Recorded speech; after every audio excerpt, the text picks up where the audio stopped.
going to point it out, but it's my 100th day on air here at Fox, and Obama's first 100 days in office, I believe, tomorrow. He's picked out some of the most anti-life, anti-family advocates to help him.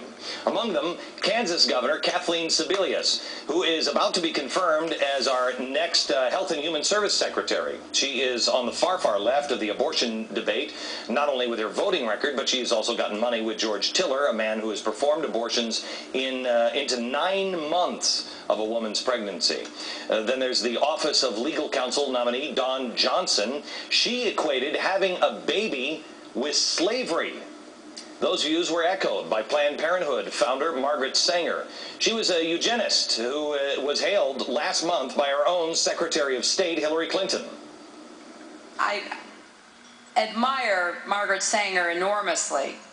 Her courage, her tenacity, her vision. I am really in awe of her. Okay. Not only did Hillary Clinton say that, listen how she compared Sanger to one of our founding fathers last week. I admire Thomas Jefferson.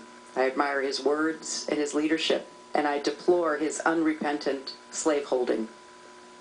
I admire Margaret Sanger being a pioneer in trying to empower women to have some control over their bodies, and I deplore statements that you have referenced.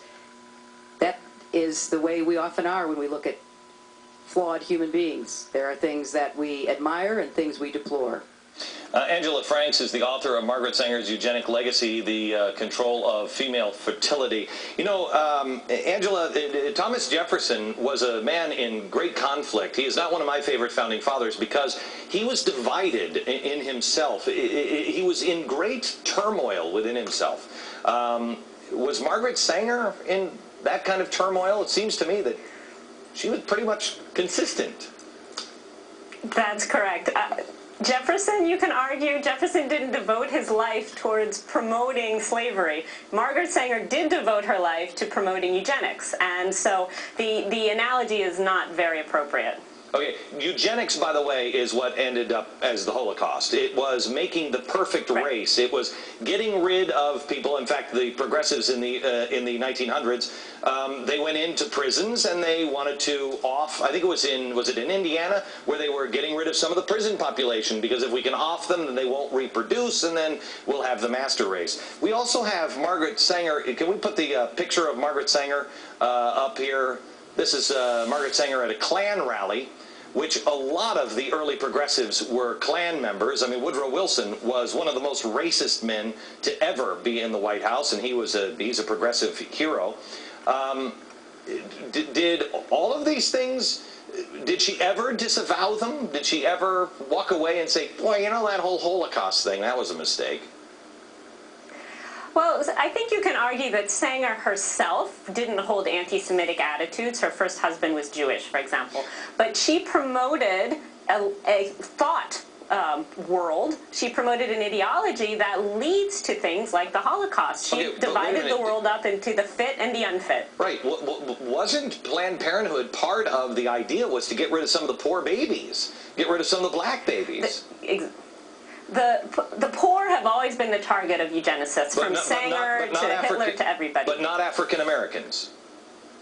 Well, Sanger herself didn't say that blacks per se were unfit, but what you see is you can have a racist effect even if you don't have a racist intent, and that's what you see with somebody like Sanger. So she's promoting, implying that if you're poor, you're unfit and that you need to use birth control, and she's saying that the problems of the world are caused by poor people having babies. Okay. And this kind of attitude ends up affecting people like racial minorities, people who are impoverished and disadvantaged. Okay, I'm going to play something here from a YouTube debate with Hillary Clinton. This is really important. Remember, Margaret Sanger is a progressive. This is a terrifying, when you learn who progressives are, these were a terrifying group of people that ran our country, and I contend are still running our country. Here's what she said in the YouTube debate when asked, are you a liberal? Watch this.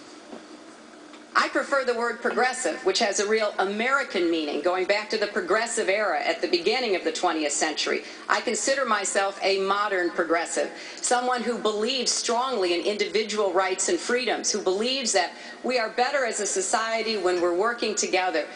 You know, Angela, I don't know how much you know about progressives, but that doesn't sound like the real American early 20th century progressive that believes in individual rights.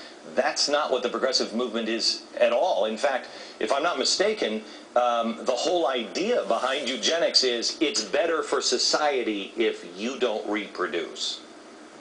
Exactly. So Sanger can say that she's the fit, quote unquote, but all these other people out there are the unfit. And so, yes, you're right that progressives were by and large eugenicists. They did believe that if they could keep certain segments of the population from reproducing, that all the world's problems would disappear. And so that's why this attitude shaded very easily into population control. Does it bother you? They would say quality, not quantity. Does it bother you at all that the global warming movement is also all about the progressive movement? That is a progressive movement, and that too is about population control. That too is about if we just didn't have so many humans on the planet. Where over in Europe there are people. I mean, I've read several interviews with people who are saying, you know what, we're just not going to have any children, and everybody should just only have one child, etc., etc. That is the same thing. It's just not the state coming in and killing your child.